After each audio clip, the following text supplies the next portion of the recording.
Community. That was the Water Boys. Somebody might wave back, and this is a video response to 2024 recap of albums that you played. The list of 6 questions from Ed from On My Turntable. Thank you for watching on this fine Tuesday. So I'm going to get started with this video. Anybody that doesn't know Ed from On My Turntable, please check him out and maybe do a video response. It's a great idea for six questions to recap 2024. Any 2025 video that I do will be after the new year. So this is good for me for 2024. And so I'll get started with it. I wanted to start first with my Spotify 2024 recap. Everybody that has Spotify knows they probably enjoy the recap at the end of the year. It shows your top artists, your top songs, and so forth. For a numbers guy like me who likes lists and that kind of thing, it's pretty cool. It tells you the percentile of each like the top artist you listen to, if like you're in the top 5, top 10%, sort of stuff like that, which is stuff that I really like. They do a really great job, and so I'll get started with that. With this right now, as far as the top songs for my personal listening habits, and I don't subscribe to Spotify. I stream them at night, and I can't play albums from top to bottom, top to finish, from start to finish, that is. So I end up hitting the playlists that they curate for you, and so I think it's more of the songs that they always put in the playlist for me. It's like 5 playlists you can pick from, and some are like Bob Dylan and stuff like that. Others are 80s alternative, some are 90s, so forth. Some are even blues that I've had in my curated top 5 to choose from. But take it for what it's worth. But Save It for Later from the English Beat is my #1 song. The Church Under the Milky Way is #2. Spandau Ballet True, which is Embryonic Favorite's favorite of his, is #3. Billy Idol Sweet 16 is #4. In Excess Beautiful Girl, #5. Top bands: REM, no surprise. U2, Tears for Fears, The Ocean Blue, and Simple Minds round out the top 5 for me personally. This one is pretty cool. It includes an appearance from Adam Clayton. I guess if you pick U2 in either your songs or your favorite bands of 2024, he makes an appearance on the video, which is super cool. And so there you go. All right, so getting started with the list here. What was your favorite purchase pickup of 2024? And Ed said to have fun with it, so I would do that. If I had to narrow it down to one, I'd show the third one, which I made the top 3. So I think #3 for me would be the Flaming Lips. Yoshimi Battles the Pink Robots. Just a really great album, I feel. Really enjoyed this. This one's got Do You Realize? Just every single song I really love on this one. Pretty much a new discovery for me for this year, 2024. I mean, I've heard of the Flaming Lips. Liked what I've heard when I've heard them, but I've never really delved into their catalog like I did this year. So the Flaming Lips, #3. #2, the Flaming Lips, Soft Bulletin is my #2 pick. This one, I think, won numerous albums of the year. Pitchfork, I think, gave it almost a perfect score. But I just discovered it this year. I'm not sure the exact year it came out, but yeah, so that's my #2. And probably a Desert Island album for me that came out this year. Never before on vinyl, and was only available on CD. And surprisingly, it sounds like impeccable. I want to say, I don't know, was it Bernie Grundman? I'm not sure who cut it, but 10,000 Maniacs MTV Unplugged Desert Island LP for me. Just 10,000 Maniacs and Unplugged. I think that's what they're best suited for. Natalie Merchant's voice on this one is just incredible.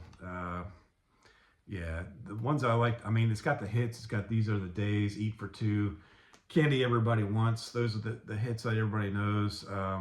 Don't Talk, also Like the Weather. But the ones that I really love I'm Not the Man.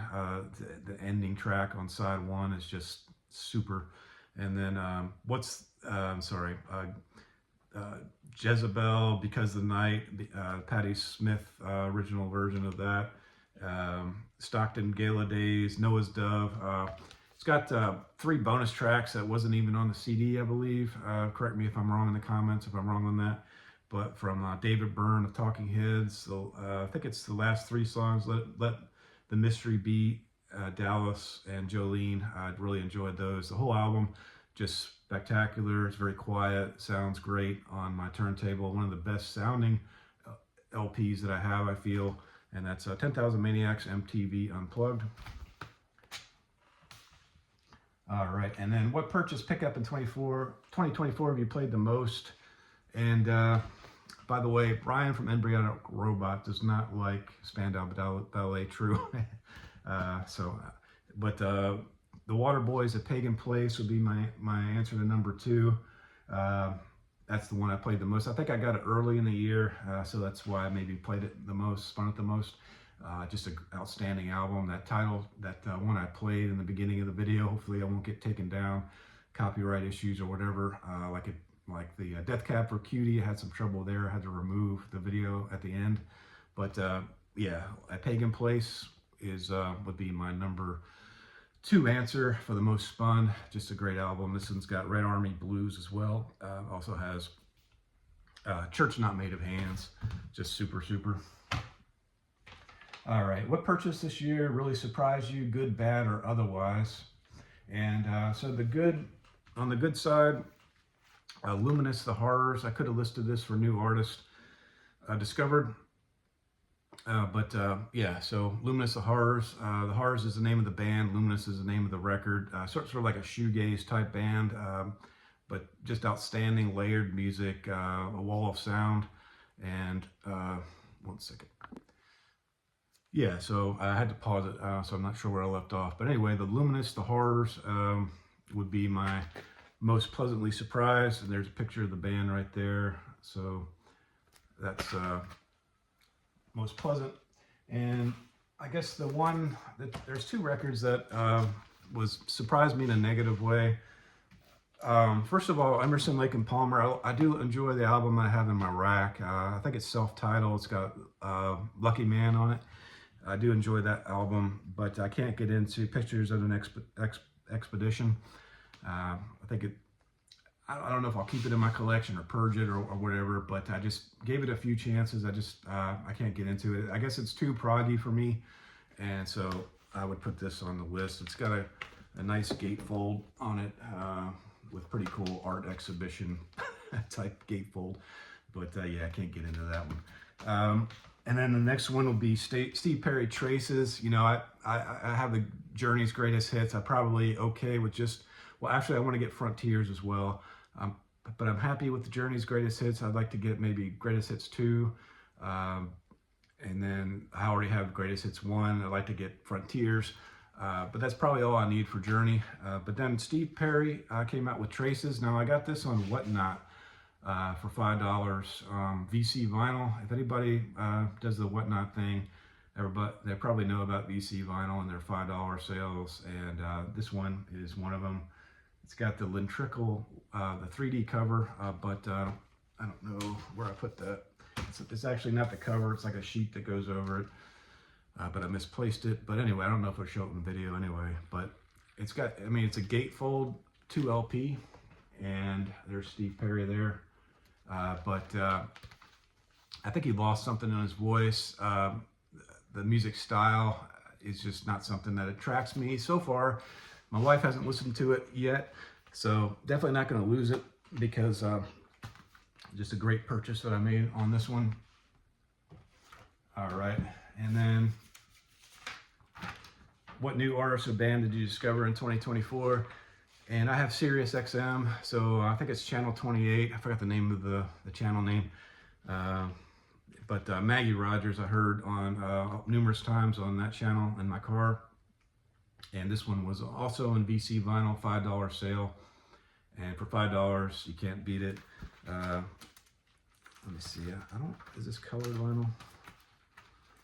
No, it's just plain black. But they were selling a blue version of this also for $5. I thought about getting another one, but I ended up not doing it. And but I really enjoy this album. Maggie Rogers, I guess sort of poppy maybe, but I don't know how you classify her. Maybe a little bit indie, a little bit poppy. But really enjoy Maggie Rogers and looking to get more from her in the future. So that's the answer to number 4. Okay, and then what discography continues to be hard to get?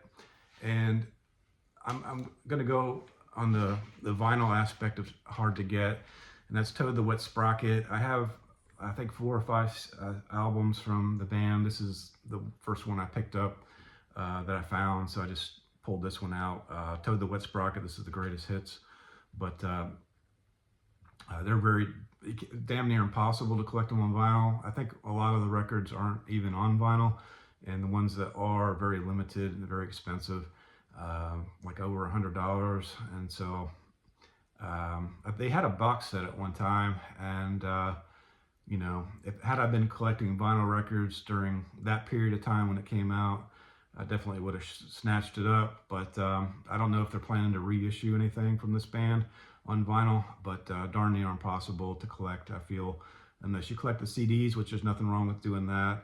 And so that's Toad the Wet Sprocket. All right, and the last question is, what artist or band did you circle back to and listen to again in 2024? And people that watch my channel know that I'm kind of stuck in the 80s as like the Spotify playlist and that kind of thing. So there's numerous bands I could have picked, but I'll take the opportunity to show a band where I just picked up another record from, and that's the Ocean Blue Waterworks. I have their complete discography. This is actually an EP, but it was extended with a few more songs to make it pretty much a full-length album. So I'm happy to get Ocean Blue Waterworks, and this is actually the only Ocean Blue album that's on black vinyl. All the other ones are colored. And honestly, out of all the Ocean Blue records, this is the worst one, if you consider this to be an LP, that, you know, but a little bit disappointed in it, actually, but happy to collect it. It's not a bad record in the least bit, but I think out of all their albums, this one would be my least favorite Ocean Blue record. Pedestrian is a very good song. Northern Jetstream, I think, is very good. That's the Ocean Blue. Circled back to them numerous times, listening to a wide variety of their records this year. And so that'll do it for this video. I appreciate you watching. If you want to give a thumbs up, a comment would be appreciated. And check out Ed's VC original thread, and subscribe to Ed if you haven't already. And thank you for watching.